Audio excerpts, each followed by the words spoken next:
Okay, this is about as good as we gonna get, brother. I don't know what to tell you. Anyway, this is another. You're more than welcome, baby. Oh no, I'm doing something with him.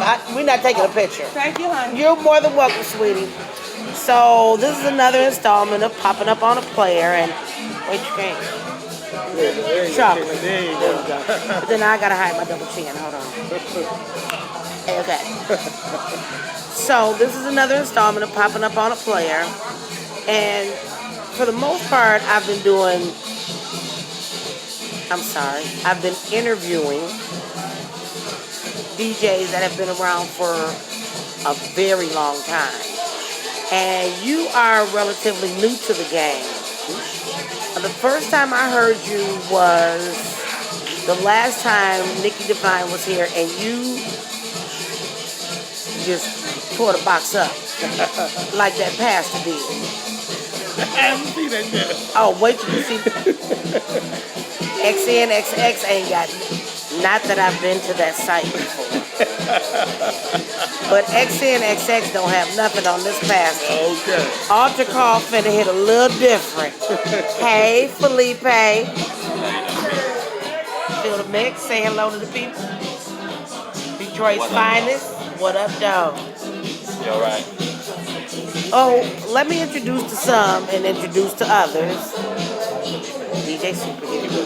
What's good, fam? I'm your superhero. Yes, you are. I threw a cigarette at him, and if anybody who knows me knows, I don't even give my cigarettes to make. You can't buy one. These are all for me. I threw a cigarette at him because I couldn't throw my shoe at him. Because the equipment is yours, so I can't afford that. So when did you get into this whole DJing thing? I got into DJing about 2 years ago. Got on a whim. I was actually became a skate DJ at first, and I was trying to cover an investment. One of my DJs, didn't show up, so I had to learn how to DJ. I know he went way I fell in love with it. The rest is history. So Kelly Holmes once told a story about how he became an MC. He was at a club and the MC didn't show up. And I don't know who was the DJ at the time. I don't know if it was Charles Hicks or whatever. But they pretty much gave Kelly Holmes the mic and said, I need you to say this. And he said it.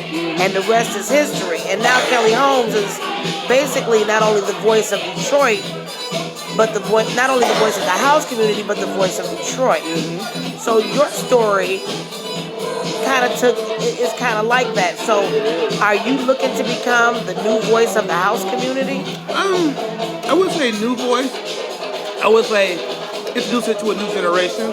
I want to keep it alive. There's a lot of great DJs that I come up under. Earl Mix McKinney, Al Esther, Delano Smith. Hold that thought, boo. We're gonna get to that. Okay. I got a question that I ask all my DJs. You got it. So you know what? Since we started there, let's do this. Give me your top 5 Detroit DJs. Wow. Only 5. Only 5. All right. Here comes Tam. Come on. Come on, get in the video. Right. Okay. I'm still kind of new to all of it, so I'll say 1 Earl, 2 Al, 3 Delano, 4 I like DJ Magic, and 5 DJ Righteous. That's my little brother. So now back to what we were talking about. Since you didn't name those, I just wanted to get that question out of the way. Mm-hmm. So you were a skate DJ. Still am. What got you into house? Because you're relatively young. So I guess, my jaded mind, I'm thinking the young people don't like house music anymore. What brought you to house?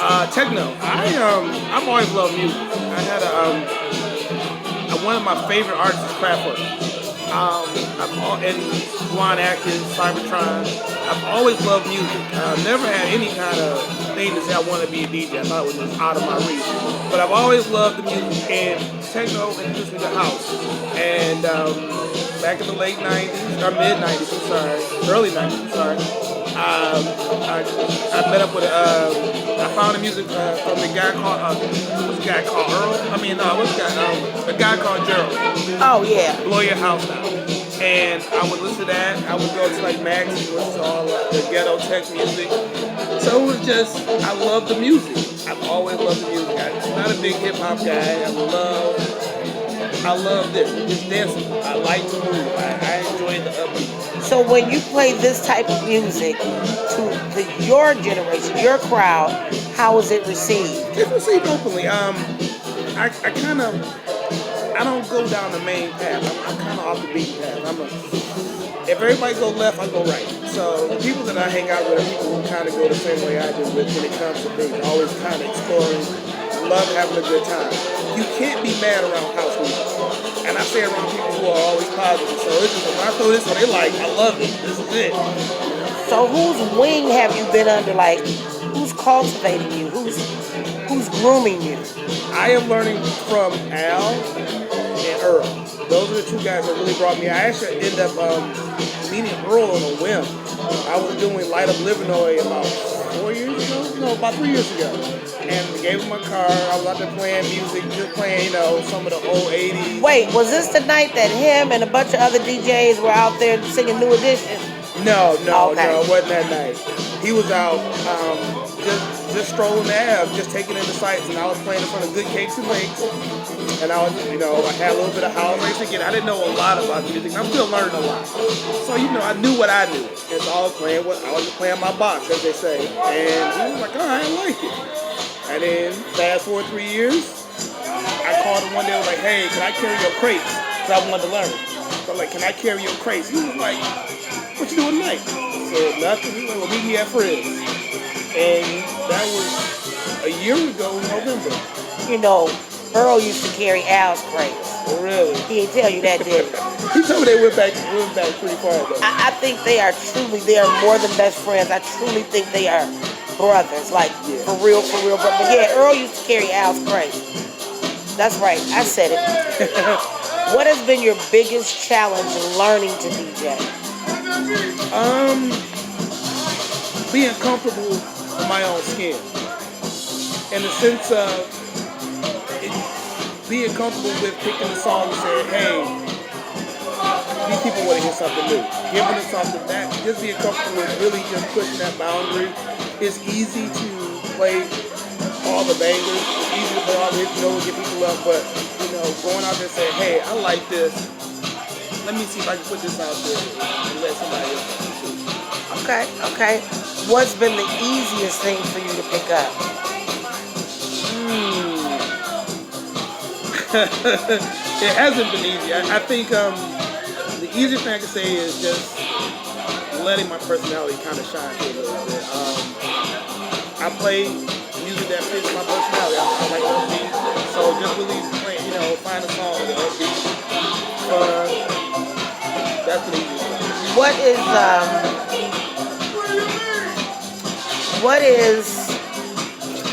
is some advice you would give to somebody coming into this, like yourself?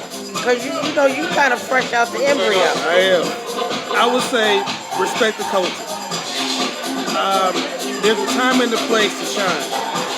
And when you're coming in and learning, you have to respect what's there. Sometimes you have to understand what the rules are to be able to break the rules. You have to be able to abide by the rules. When I say rules, I'm just speaking of in the sense of if you're a writer, there's rules to writing. And once you understand those rules and how those rules operate, then you can go ahead and write differently. And that's what I'm saying as a DJ. Respect what's there. Learn what's there. Appreciate what's there, because in knowing what's there, you can forge new paths. Now, aside from the DJs that you mentioned, what other DJs have you heard? I've heard Bruce Bailey, Rick Light. Wait a minute, hold on. That's my love. So if you're going to say his name, you got to say the name right. How do you say that right? It is Rick Wilhite. Rick Wilhite. There you go. I apologize. The mighty one, the Godson. The Godson. Quite a few of them.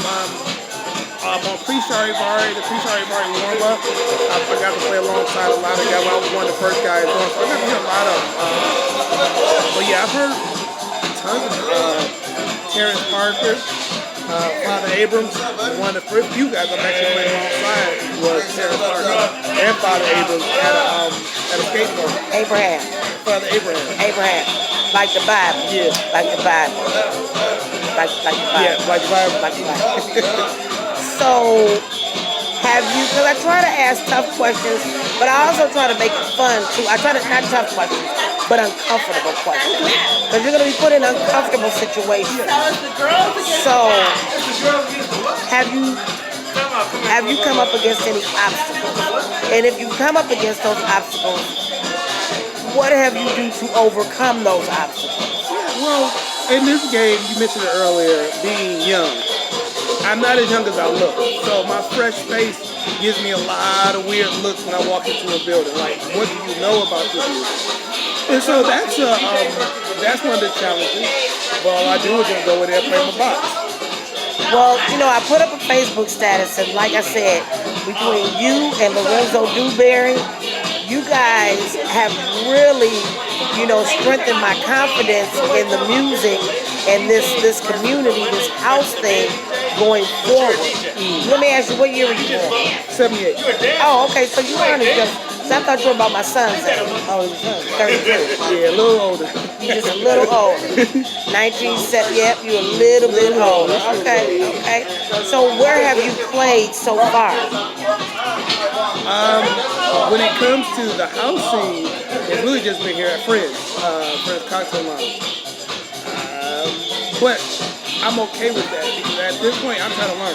Okay. One of the things you don't want to do is you don't want to jump out into the ocean when you're just still learning how to swim. You don't want to be a guppy swimming with sharks. Exactly. Gotcha. So I'm still, getting my chops, learning everything I can, and wait my turn. The good thing about this, I can be patient. There's always going to be an opportunity. So just wait. Have the DJs received you with open arms? Yes, DJs that I have interacted with have received me with wide open arms. Giving me a lot of advice. Because they getting old. Yeah. They got to wear glasses now. Few of them I've seen with some Depends on. They getting old. We need some fresh meat. A couple of DJs that I think that, and this is just me personally, keep in mind, I'm not a DJ. I don't aspire to be a DJ. If nothing else, because you got to spend too much time listening to music.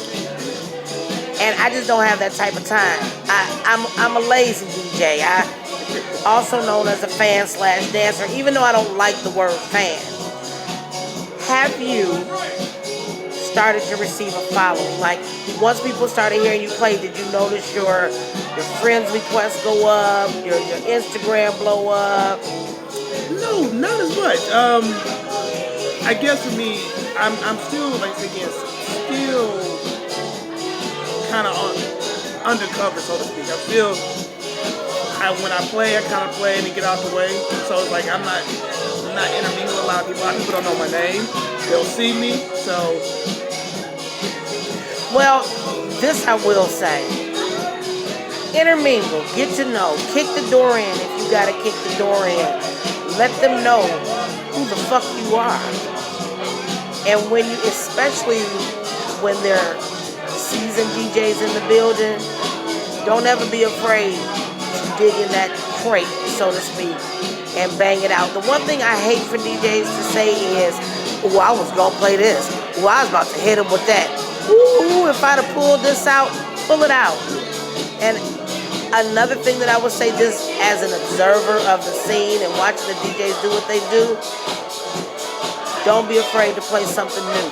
But always hit them with something that's familiar, because music is the diary of our life. Mm-hmm. And we don't always want to hear the new shit. And I'm telling you this as a dancer, as a person who loves music. But we want to hear new stuff as well. Mm-hmm. I would also say, and this is just me personally, learn to play vinyl. Mm-hmm. And I am doing that. I actually, I started off on a controller. And I had a mentor, a guy from Chicago, and he was like, learn how to play vinyl. So yes, I have turntables at the house. What kind of turntables you got? Techniques, you ain't shit. Well, I have the new generation techniques. I have the PLX 1000. Oh, so you got a good job, huh? Somewhat. Okay.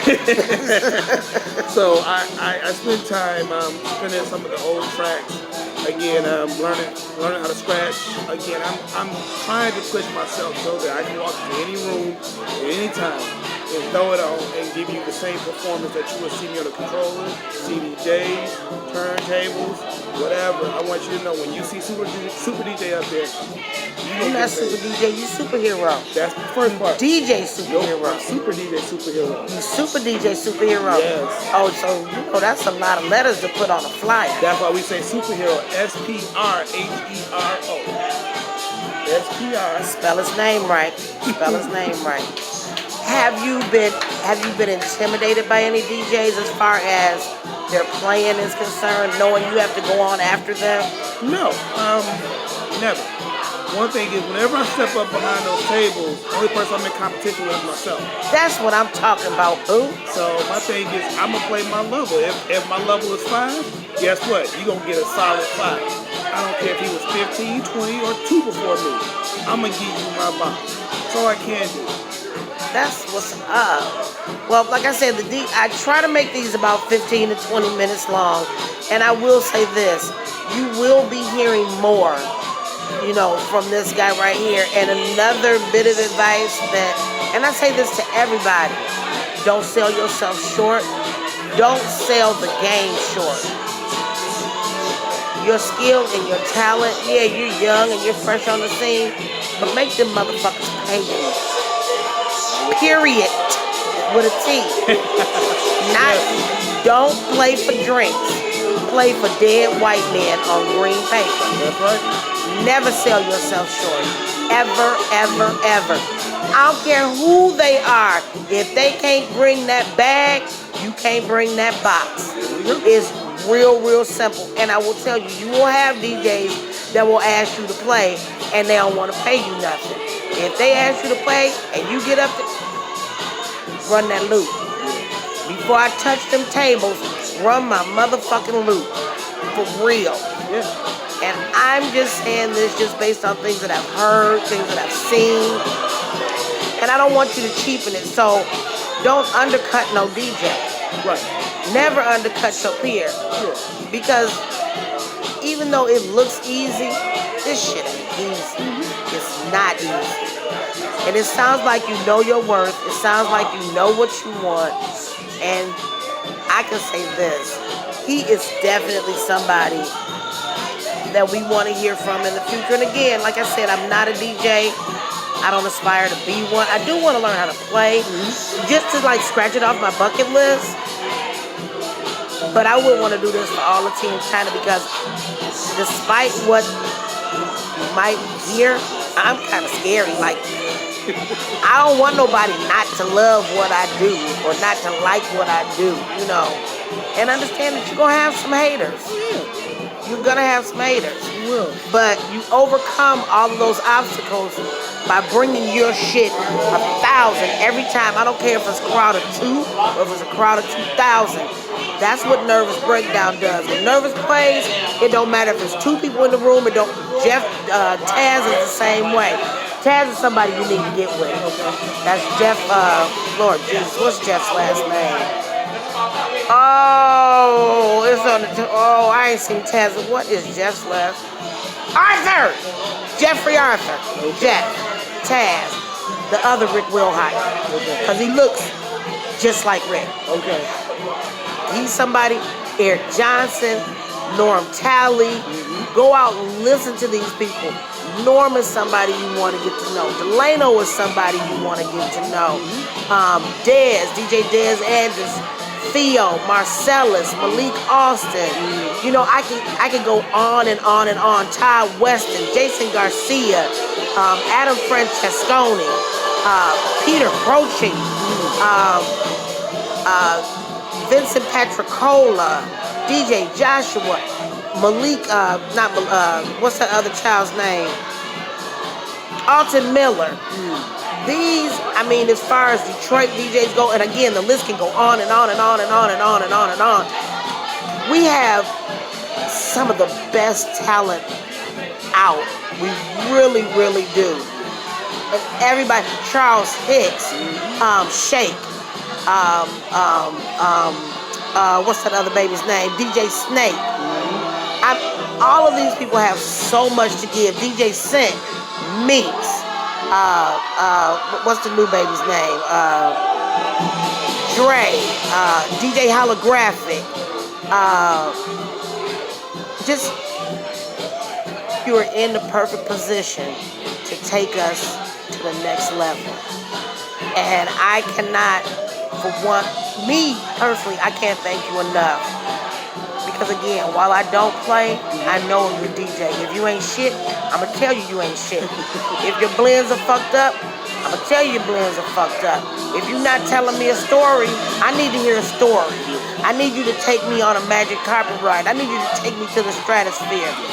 And to be a good DJ, for me, you gotta be able to take me to the stratosphere. If you can take me to the stratosphere and beyond, I'm a fan for life. Alright? So this has been me, PJ, and Super DJ, DJ Superhero. Nope. Super DJ, Superhero. Super DJ, Superhero. That ain't what's on his birth certificate. What? I want to know what's on your birth certificate. Superhero. DJ, you're not gonna find my government name anywhere on social media. Good. Just look up Super DJ Superhero. And do you have a podcast or any Mixcloud? I have a website, superdjsuperhero.com. Go there. We're starting to build that up. I'm gonna drop some podcasts pretty soon. Got tons of content. You gotta put it out there. But Super DJ Superhero website. Facebook, Super DJ Superhero. Instagram, Super DJ Superhero. That's the only two I really mess around with. You can find me on Twitter, but I'm never there. Super DJ Superhero. Alright. Well, Super DJ Superhero, I am so glad that I was afforded the opportunity to speak with you. I'm going to have to friend you on Facebook so that I can tag you. This is going to be uploaded to YouTube. Okay. And then I try to share it.